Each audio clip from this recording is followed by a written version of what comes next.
Well, hello everyone. Welcome now on this final reading, the 22nd reading through Isaiah, the final three chapters, 64 through 66.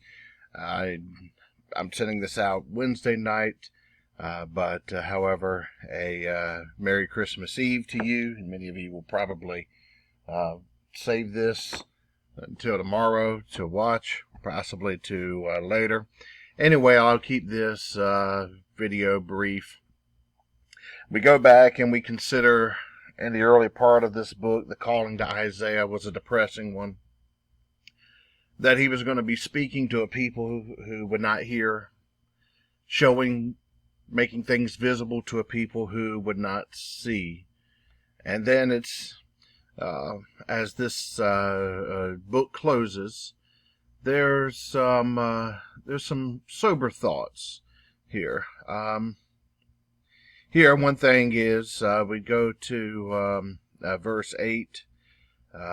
Lord, you are our Father, and we are the clay, and you are our potter. We are the product of your labor.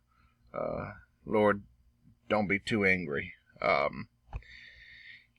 is trying to work through with these people. This is looking backward now. Your chosen city, Jerusalem's ruined. Your holy temple, our pride and joy, has been burned with fire. And yet here we are the potter. You are the potter. We are the clay. You're molding us and trying to form us into something. And just what that is, what we've been seeing throughout this book, a call to a different set of ethics, a call to renew and reinstitute creation care, as it were, for the land as well as for one another in a way that is pleasing to God. Then in chapter 65, it's still some warning language, some sober language, trying to keep them very somber as they are looking forward to a time of renewal, a time when things will be better. Let's see. We go to verse 35 here. There's been a dividing line, those that will do right and those that won't do right. My servants will eat, but the ones who don't do right will be hungry. The ones who are doing right are going to drink, but the rest are going to be thirsty. God's servants will rejoice. The rest will be humiliated. Down in, verse 18. For look, I'm ready to create Jerusalem to be a source of joy. Again, this is in its immediate term a reference to the Jerusalem that would be rebuilt, that Christ would walk into. Yet, that Jerusalem would not be sustainable. It was destroyed in the year 70 and continues to be under a lot of geopolitical flux ever since that time. However, the Jerusalem that he's talking about, Jerusalem will bring me joy, here in verse 19, is that permanent Jerusalem, that future Jerusalem, the one that Christ initiated here on earth with us. The sound of weeping from that Jerusalem will never be heard again. And in verse 20, never again will one of her infants live for just a few days. One of the unfortunate sides of the agrarian life, you've heard me at various times state that a woman had to become pregnant at least 15 times in the course of her life. And that's because there would be many stillborn births, many infants that would die in just a very, very short amount of time. The pain and agony that these people went through burying their own children.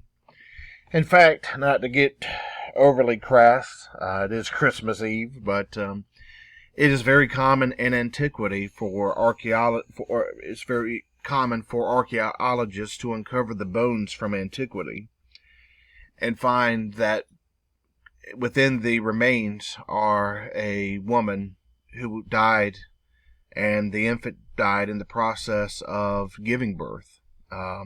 That is very common. The pain that these people went through sometimes perhaps goes understated. Perhaps that's why maybe I overstated, if anything. But these things will be different in the paradigm of the future.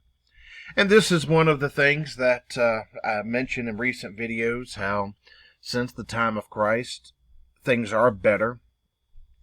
There's still a lot of around the world where the act of labor and delivery of a child is very dangerous.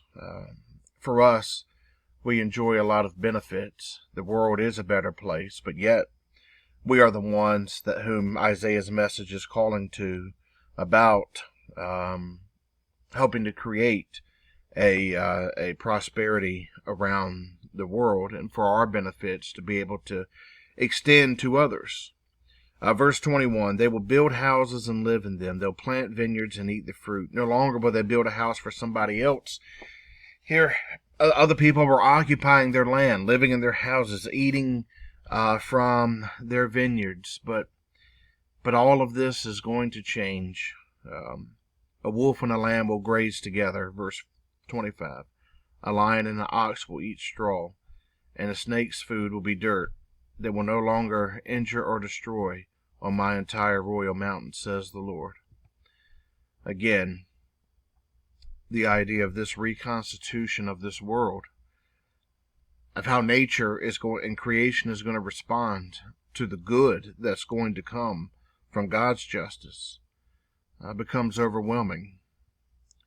Now, chapter 66, God says, the heavens are my throne, the earth is a footstool. Where then is the house you will build for me? Again, here, there's the idea of this temple that's going to come. How will you build my temple?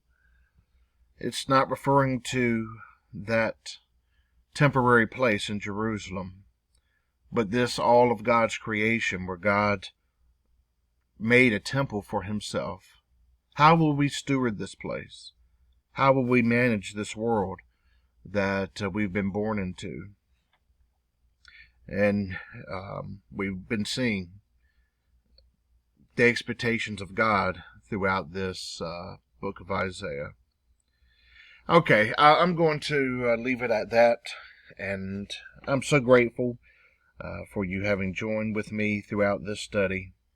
I hope that you have found some richness contained within Isaiah's writings, and hoping to everyone a Merry Christmas.